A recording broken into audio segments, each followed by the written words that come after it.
Lakshadweep ഇന്ത്യയിലല്ലേ sir? അല്ല, എന്താ അങ്ങനെ ചോദ്യം? അതായത് ലക്ഷദ്വീപിൽ മദ്യം അനുവദിച്ചുകൊണ്ടുള്ള ഉത്തരവ് വന്നു. അത് ഒരു ടൂറിസം കേന്ദ്രമായി അതിനെ വളർത്തിക്കൊണ്ടുവരാനുള്ള എല്ലാ സാധ്യതയുമുണ്ട്. കാരണം ഇടയ്ക്ക് മാലദ്വീപ് പറയുകയുണ്ടായി, ഞങ്ങൾക്ക് ഇന്ത്യയുമായിട്ട് അത്ര അല്ല സുഖത്തിലല്ല, സൗഹൃദമല്ല എന്നൊക്കെ പറഞ്ഞുകൊണ്ട് ഇന്ത്യയെ വിമർശിച്ചുകൊണ്ട് രംഗത്ത് വന്നു. അപ്പോൾ നമ്മുടെ പ്രധാനമന്ത്രി നരേന്ദ്രമോദി പോയി ലക്ഷദ്വീപിൻ്റെ തീരത്ത് ഒരു കസേരയിട്ടിരുന്നു.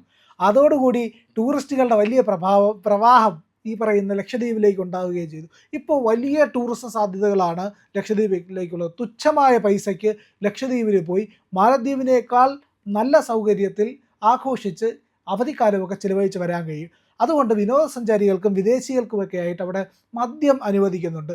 അപ്പോൾ ഈ മദ്യം അനുവദിക്കാൻ പാടില്ല എന്നാണ് അവിടുത്തെ ആൾക്കാർ പറയുന്നത്. ഇത് രാജ്യത്തിൻ്റെ പൊതു നിയമത്തെ ഇല്ലെങ്കിൽ ഒരു പൊതു ഉത്തരവിനെ അനുസരിക്കാതിരിക്കുന്നതിന് തുല്യമല്ലേ? അല്ല, അത് എനിക്ക് അവിടുത്തെ ആളുകൾ പറയുന്നുണ്ടോ എന്ന് എനിക്കറിയില്ല.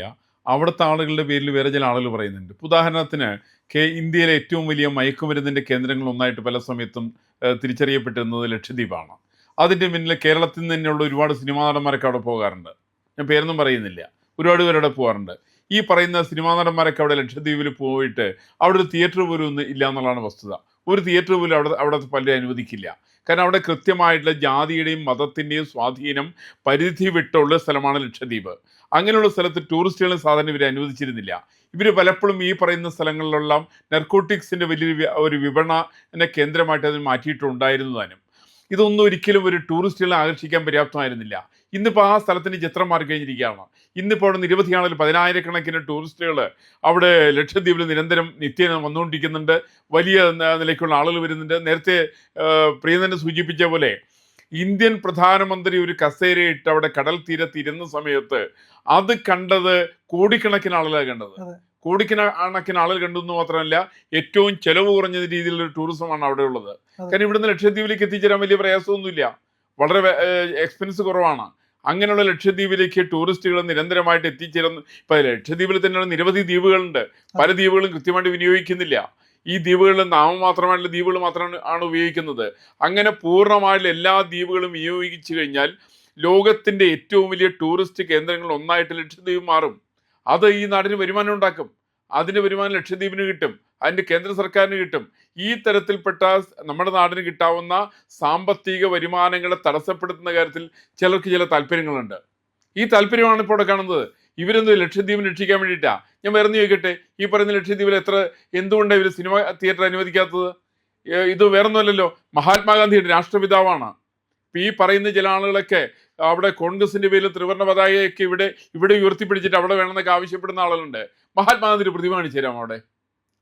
ലക്ഷദ്വീപിലില്ല. കാരണം ലക്ഷദ്വീപിൽ പലപ്പോഴും ഇന്ത്യാവിരുദ്ധമായിരിക്കുന്ന നിരവധി കാര്യങ്ങൾ നടക്കുന്നു. അതിനെ പ്രോത്സാഹിപ്പിക്കുന്നു പലരും.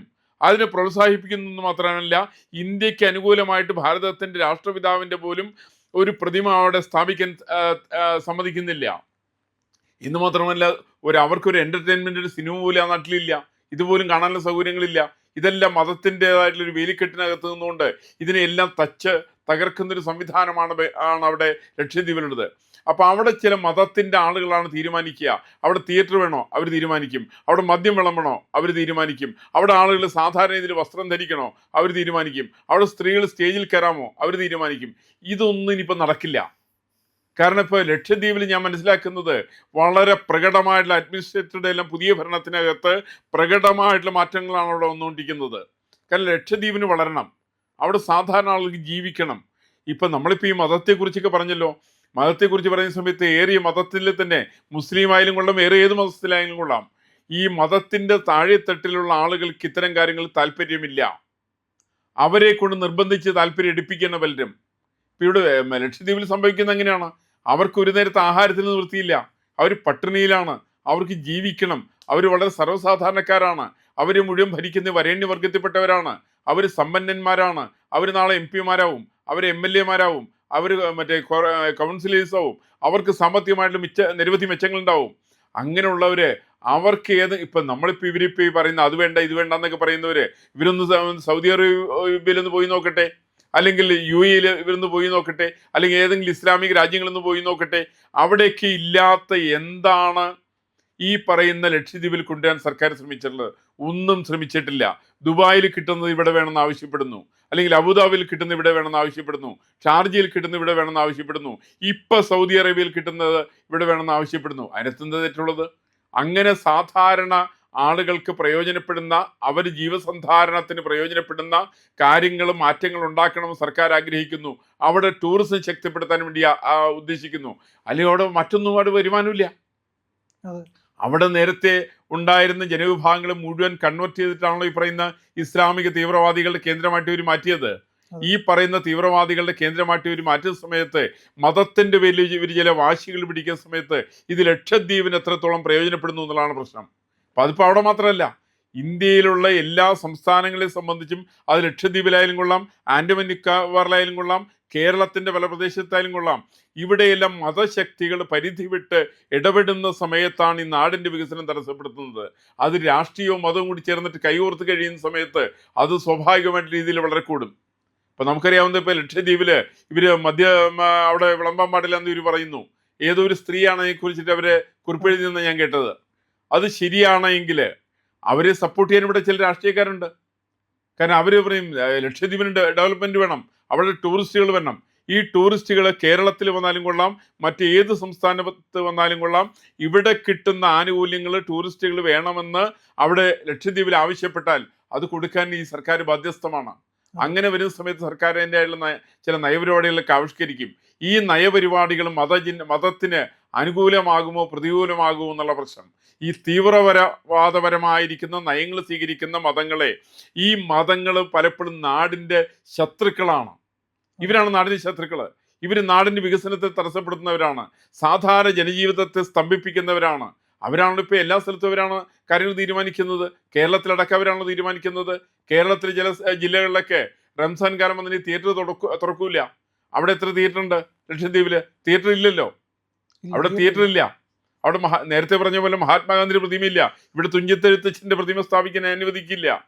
അങ്ങനെ ചില കടുംപിടുത്തങ്ങൾ മതത്തിന്റെ പേരിൽ കൊണ്ടുവരുന്ന ആളുകൾ, അത് സാധാരണ മതവിശ്വാസികളല്ല. ഞാൻ ഒരിക്കലും അങ്ങനെ വിശ്വസിക്കുന്നില്ല. മറിച്ച് മതത്തിന്റെ പേരിലുള്ള ചില രാഷ്ട്രീയ ശക്തികളുടെയും തീവ്രവാദ ശക്തികളുടെയും കൂട്ടിച്ചേരലാണ് ലക്ഷദ്വീപിൽ നമ്മൾ കണ്ടുകൊണ്ടിരിക്കുന്നത്. അത് തന്നെയാണ് ഇവിടെയും കാണുന്നത്. ഇപ്പൊ കേരളത്തിൽ നിന്നുള്ള ചില സിനിമാ നടന്മാരൊക്കെ അവിടെ പോയിട്ട് അവിടെ ആനയാക്കണം, പൂനയാക്കണം, അല്ലെങ്കിൽ അഡ്മിനിസ്ട്രേറ്റർക്കെതിരായിട്ട് പ്രസ്താവന ഇറക്കുന്നത്. ഇവരൊന്ന് ചിന്തിക്കാത്തത് എന്താ? ഇവര് ഇവിടെ സിനിമാ നടന്മാര് ഇവിടുന്ന് ലക്ഷദ്വീപിൽ പോകുന്നവർ ചിന്തിക്കാത്തത് അവിടെ ഇവർക്ക് തിയേറ്റർ ഉണ്ടോ? ഇവരെന്തിനാണ് അവിടെ പോകുന്നത്? എന്ത് കച്ചവടത്തിന് ഇവരവിടെ പോകുന്നത്? അത് ഇവർ വ്യക്തമാക്കണം. ഈ തരത്തിൽപ്പെട്ട ചില ആരോപണങ്ങൾ അവർക്കെതിരായിട്ട് ആരുടെയെങ്കിലും ഭാഗത്തു നിന്ന് വന്നിട്ടുണ്ടെങ്കിൽ അത് മുഴുവൻ സംഘപരിവാറിനെ മെക്കെട്ട് വെച്ച് കയറിക്കൊണ്ട് ഞങ്ങൾക്കെതിരായിട്ടുള്ള ചില പ്രചരണങ്ങളാണ് ഇതൊക്കെ ഇന്ന് പ്രചരണം നടത്തിക്കഴിഞ്ഞിട്ടുണ്ടെങ്കിൽ അതിനൊന്നും യാതൊരു അടിസ്ഥാനവുമില്ല. ഇത് ഇന്ന് ലക്ഷദ്വീപിനെ സംബന്ധിച്ച് അനിവാര്യമായിട്ടുള്ളത്, അവിടെ ഏറ്റവും പ്രയോജനപ്പെടുന്നത്, ഏറ്റവും അനിവാര്യമായിരിക്കുന്ന ടൂറിസത്തിന്റെ വികസനമാണ്. അതിന് പറ്റിയ മണ്ണാണ് ശരിക്കത്. നേരത്തെ പറഞ്ഞ പോലെ ഇപ്പം മാലിയുണ്ട്. മാലിയും ഏകദേശം ലക്ഷദ്വീപ് പോലെ തന്നെയാണ്. നിരവധി ചെറിയ ചെറിയ ദ്വീപുകളാണ് മാലിയിലുള്ളത്. ഈ പറയുന്ന മാലിയിൽ നിന്ന് സ്വാധീനം കൂടി ചൈനയ്ക്കാണ്. ചൈന അവിടെ ഇൻവെസ്റ്റ് ചെയ്യുന്നുണ്ട്. ഇന്ത്യ കുറച്ചവിടെ ഇൻവെസ്റ്റ് ചെയ്തിട്ടുണ്ട്. ഈ പറയുന്ന വിദേശ ശക്തികളുടെ കയ്യിലാണ്. ഇസ്ലാമിക തീവ്രവാദികളുടെ ഒരു വലിയ കേന്ദ്രം കൂടിയാണ് മാലി. ഈ പറയുന്ന മാലിക്ക് ബദലായിക്കൊണ്ട് ടൂറിസം ഭൂപടത്തില്, ലോക ടൂറിസം ഭൂപടത്തില് വ്യക്തമായിട്ട് മുദ്ര പതിപ്പിക്കാൻ പോകുന്ന സ്ഥലമാണ് ലക്ഷദ്വീപ്. ഏകദേശം കേന്ദ്ര സർക്കാർ ആ തീരുമാനം എടുത്തു കഴിഞ്ഞു. അതിനു വേണ്ടിയിട്ട് അവർ ആരെല്ലാം എതിർത്താലും എന്തെല്ലാം പറഞ്ഞാലും ഞാൻ മനസ്സിലാക്കുന്നത് കേന്ദ്ര സർക്കാർ മുന്നോട്ട് വച്ചിരിക്കുന്ന കാല് ഒരടി പിന്നോക്കം പോകില്ല എന്നുള്ളതാണ് വസ്തുത. അത് ഏതെല്ലാം മറ്റ് ഇസ്ലാമിക രാജ്യങ്ങളുടെ ഭരണത്തലവന്മാര്, അവർക്കാർക്ക് ഇക്കാര്യത്തിൽ ആക്ഷേപവുമില്ല.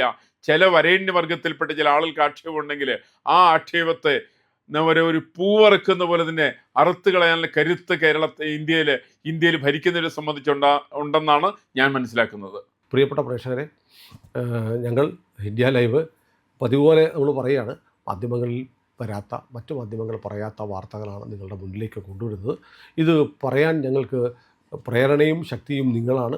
നിങ്ങൾ ഞങ്ങളുടെ കൂടെ ഉണ്ടാവണം. ഞങ്ങളുടെ ചാനൽ സബ്സ്ക്രൈബ് ചെയ്യണം. നമുക്കൊരു ചാനൽ കൂടിയുണ്ട്, C4N, C4N മലയാളം. നമ്മൾ ഈ തെരഞ്ഞെടുപ്പൊക്കെ ആയതുകൊണ്ട് കൂടുതൽ വാർത്തകൾ നമ്മുടെ ഈ പ്ലാറ്റ്ഫോമിൽ തന്നെ കൊടുക്കാൻ കഴിയാത്തതുകൊണ്ടാണ് C4Nൽ പുതിയ വാർത്തകൾ കൊടുക്കുന്നത്. അപ്പോൾ ആ ചാനലും കൂടി ഒന്ന് സബ്സ്ക്രൈബ് ചെയ്യണം. ഇന്ത്യ ലൈവ് ഉറപ്പായിട്ടും ചെയ്യണം.